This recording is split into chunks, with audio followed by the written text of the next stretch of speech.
क्या हुआ?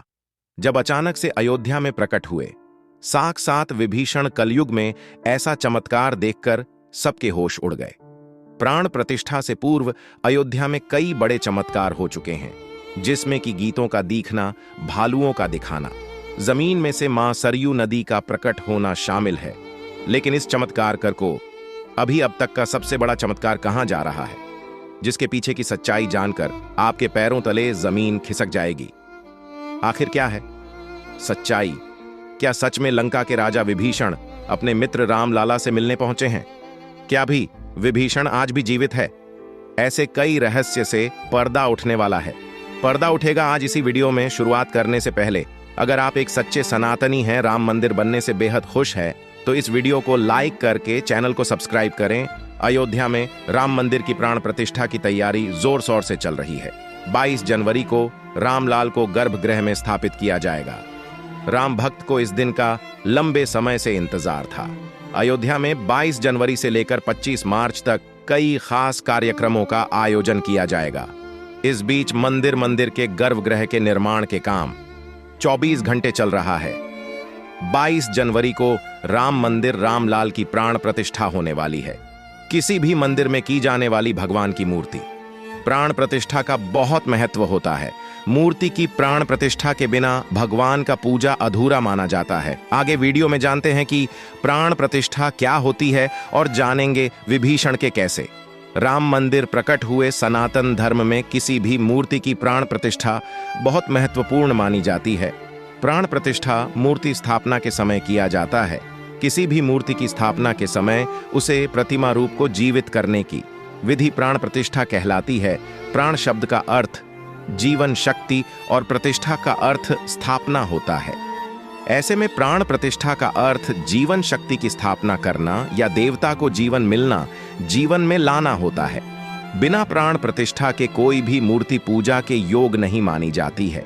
मानता है कि प्राण प्रतिष्ठा के जरिए मूर्ति में जीवन शक्ति संचार होता है और वह मूर्ति देवता के रूप में बदल जाती है।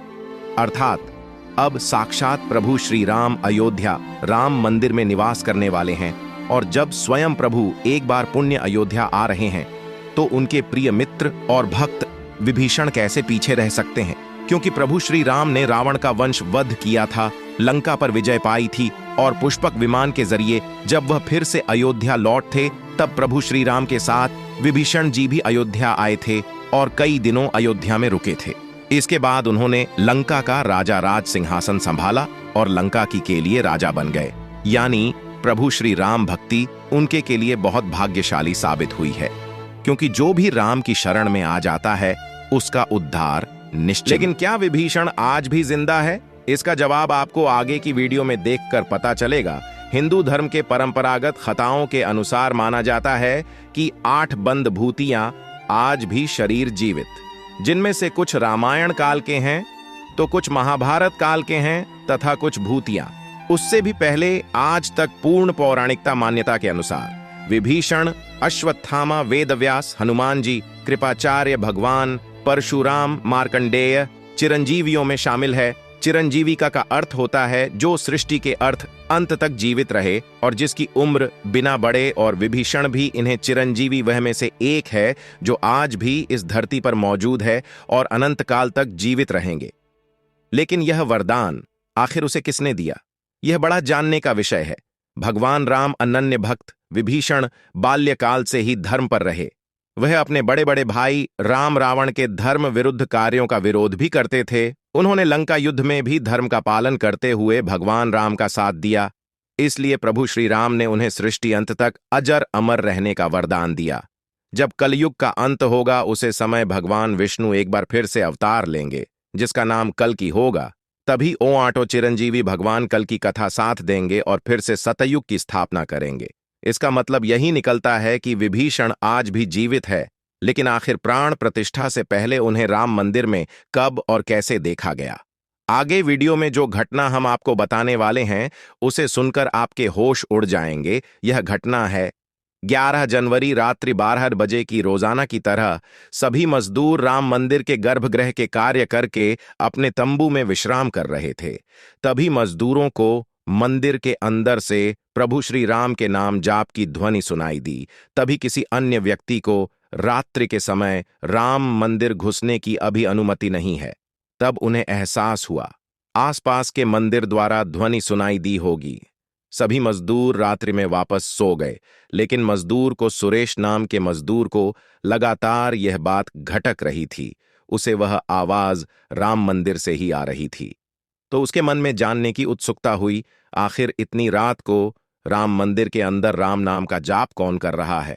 उसने अपने साथियों को उठाना चाहा, लेकिन सभी गहरी नींद में थे। तब सुरेश अकेले ही राम मंदिर परिसर में पहुंचा। वह काफी महीनों से राम मंदिर के निर्माण कार्य का हिस्सा था। उसे राम मंदिर, एक एक दरवाजा, एक एक कोना अच्छी तरह से पता था। जब उसने राम मंदिर के गर्भगृह में झांक कर देखा तो वहां पर एक बहुत दिव्य पुरुष, जिनके अंदर से काफी तेज प्रकट हो रहा था, वह अपने हाथों में माला लिए हुए राम नाम का जाप कर रहे थे। ऐसा लग रहा था मानव में काफी दिव्य पुरुष हो, किसी पौराणिक समय से आए हुए हो। उनके बैठने तरीका और उनका अंदाज राजाओं की तरह मानो पड़ रहा था। सुरेश यह नजारा देखकर टांग रह गया। इसके बाद सुरेश बाकी साथी मजदूर के पास गया और उन्हें यह सारी सच्चाई बताई। और सब मिलकर राम मंदिर गर्भगृह तक पहुंचे तो सभी के होश उड़ गए, क्योंकि वह दिव्या व्यक्ति वहां से गायब हो चुके थे। क्योंकि रात्रि का समय चल रहा था, तो सभी लोग सुभाष की बातों को ब्रह्म समझ रहे थे और कोई भी उसकी बात को मानने को तैयार नहीं था।